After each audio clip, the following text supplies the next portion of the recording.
बाद अल्हम्दुलिल्लाहि हम्दन कसीरन तय्यिबन मुबारकन फीह अल्लाहुम्मा सल्ली अला मुहम्मद व अला आलि मुहम्मद अल्लाहुम्मा बारिक अला मुहम्मद व अला आलि मुहम्मद।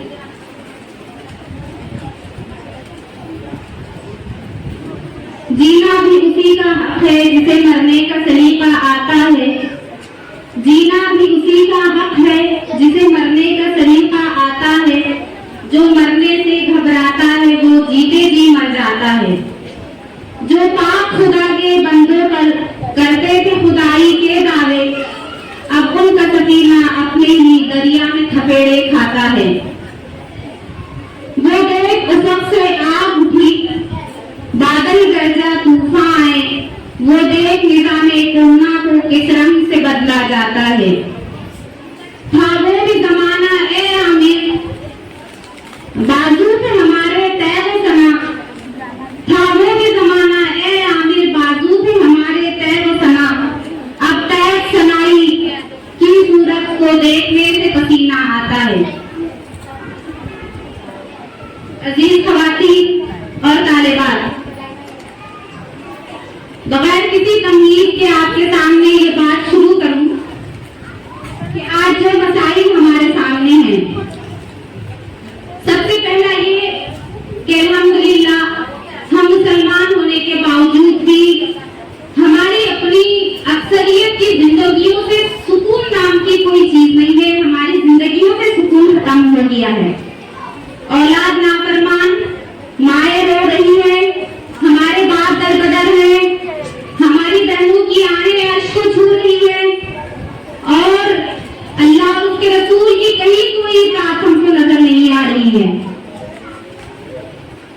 आपको मालूम है कि हमारे कौम के जो बेटे कभी मोहम्मद बिन कासिम थे, कभी महमूद गजनवी थे, कभी सलाहुद्दीन अय्यूबी थे, कभी मुल्ला अमर थे, तो कभी अफगानिस्तान के उसामा बिन लादेन थे।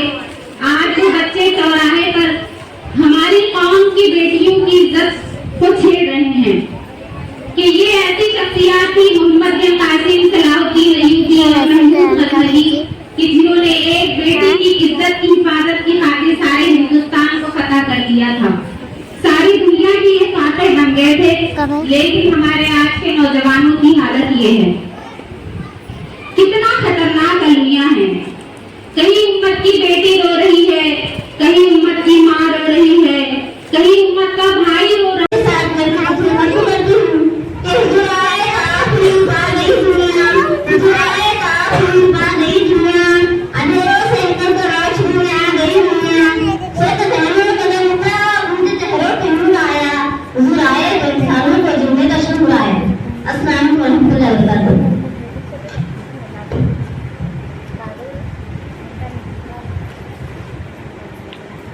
अरे बेटा इधर अंशु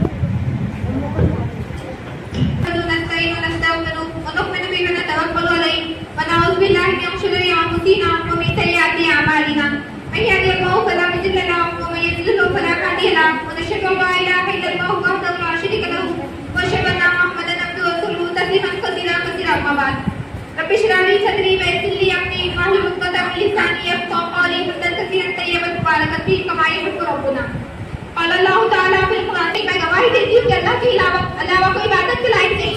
मैं खुलेआम इस बात की गवाही देती हूँ कि अल्लाह ही हमारा ईश्वर है, अल्लाह ही गॉड है, अल्लाह ही इलाह है।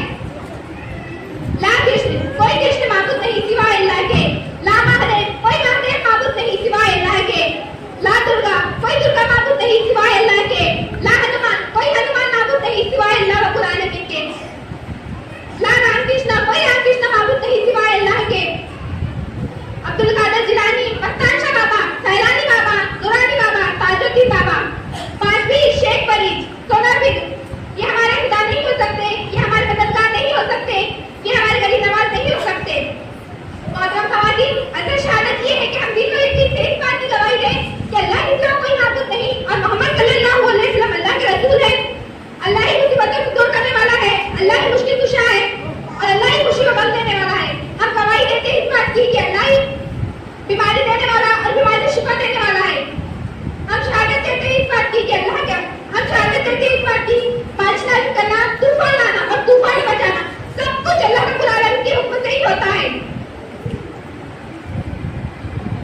और इसी शहादत की वजह और इसी शहादत को वक्त के फिर और अबूल ने बर्दाश्त नहीं किया और वो इस शहादत हक की वजह से चिलमिला उठे।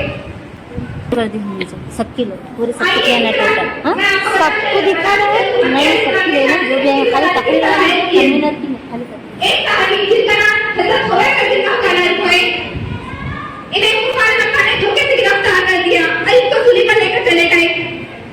तो हजरत खोया का जिक्र करने ने इनसे कहा कि मुझे इतनी मोहलत दे दो कि मैं 2 रकात नमाज पढ़ सकूं। मुसाल मक्का ने इजाजत दे दी।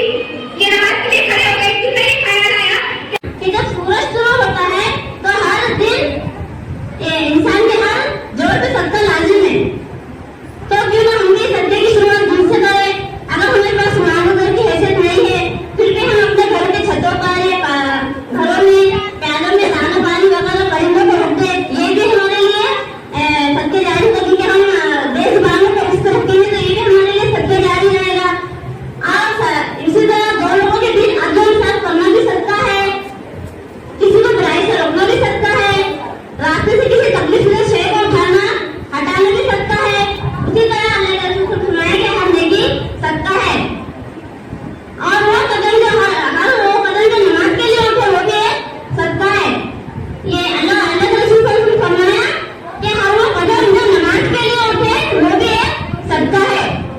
और ये भी कहा है कि हर तस्बीह सकता है। यानी अल्लाह के रसूल को फरमाया कि हर तस्बीह सकता है। ये भी सत्ता है। इसी तरह हम खवातीन को भी लाजिम है कि हमें सत्ता करना चाहिए। अपने शहर के देखभाल को कुछ पैसे बचाकर सत्ता करें क्योंकि उन्होंने कदर से सत्ता किया करती थी। लेकिन आज की खवातीन तो सिर्फ माल जमा करने में लगी है। अगर आज के खवातीन को ये पता चल रहा है कि उन्होंने भी सही निकला है तो फौरन एक दूसरे को प्यार करेगी और दिल खोल कर शॉपिंग करेगी। लेकिन अल्लाह के नाम पर नहीं करेगी तो मतलब खातून हमको भी चाहिए कि एक फजूल की न हो सत्ता कर ले क्योंकि सत्ता अल्लाह के अज़ाब से बचाता है। अल्लाह ताला हम तमाम मुसलमानों को और हम तमाम खातून को ज़्यादा से ज़्यादा सत्ता लेने की हिदायत अता करे। आमीन। उसके बाद में बताते चलो कि सत्ता किसको लेना चाहिए। सत्ते का सही हकदार तो आपके पहले रिश्तेदार है जो जरूरतमंद हो। उसके बाद यतीम जो बहुत कमजोर होते हैं। उसके बाद बेवा पर खर्च करना, गरीबों को मिस्किनों को देना, भूखों को खाना खिलाना, बेवा पर खर्च करना ये भी एक बेहतरीन सत्ता है। इसी तरह अल्लाह के रसूल ने फरमाया कि बेगुनाह लोगों को जेल से आजाद कराना ये भी एक बेहतरीन सत्ता है। इसी तरह मैं आपको एक बरकत तो आगे सुनाती चलूं कि अल्लाह हुजूर सल्लल्लाहु अलैहि वसल्लम ने इरशाद फरमाया कि जब अल्लाह ताला ने जमीन पे बिछाया तो ये जमीन हिलने लगी तो अल्लाह ताला ने इसके ऊपर पहाड़ों को टिका दिया ताकि ये हिले ना। तो फरिश्तों को बड़ा ताज्जुब हुआ कि अल्लाह ताला के इतने मजबूत पहाड़ और इतने सख्त कि इन पहाड़ से ज्यादा कोई सब कुछ है। तो अल्लाह ताला ने फरमाया हाँ वो है लोहा ठीक है खदान में वैसे ही तोड़ा जाता है।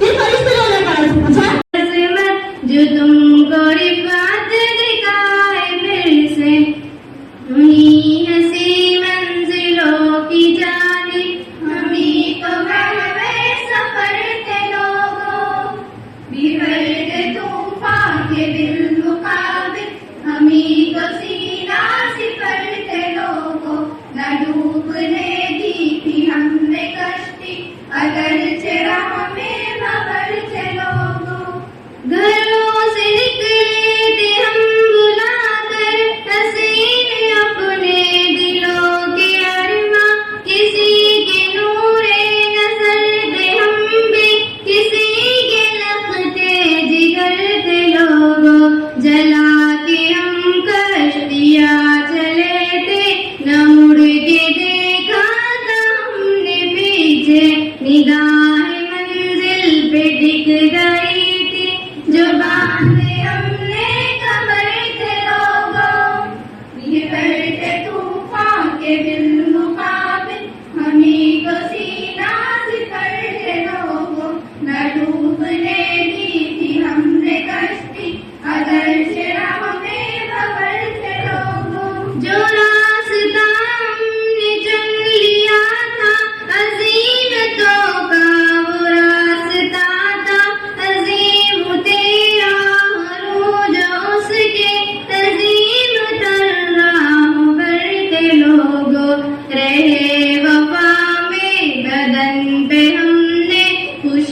से चोटों पे चोट खाई, दवा मट्टी थी मक्तलों की, दवा सब नाश करते लोगों, बिखरते तूफान तो उसको बिठा लो तो खुद मारते हुए कुछ बच्चे को। तो सीधा सिसड़ते लोगों, ना डूबने अरे दी हमने कश्ती, अगर चला